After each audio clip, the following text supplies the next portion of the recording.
আজ রান্না করছি হেলেঞ্চা শাক। অনেকে আবার এটাকে তিতির ডগাও বলে থাকে। এই শাকটা খেতে একটু তিতা লাগে বলে অনেকেই আবার খেতে চান না, কিন্তু এই পদ্ধতিতে এই শাকটা রান্না করে খেলে একটু তিতা লাগে না। এখানে আমি ডগা থেকে পাতাগুলি ফেলে দিয়ে নরম অংশটা নিয়ে এখানে বসিয়ে দিলাম মসুরের ডাল সেদ্ধ। এখানে আমার ডগাগুলি বাছাই করা হয়ে গেছে। এবারে ডালটাও প্রায় সেদ্ধ হয়ে গেছে। এবার ডগাগুলিকে জল দিয়ে ভালো করে ধুয়ে নিতে হবে। এবার কেটে নিচ্ছি।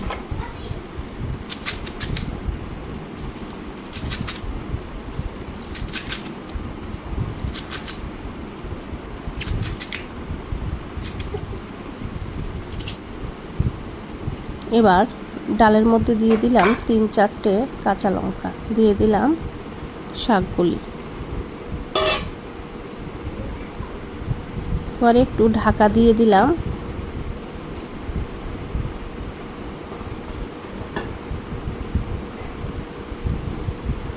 শাকটা একটু নরম হয়ে গেলেই আমি নামিয়ে নেব।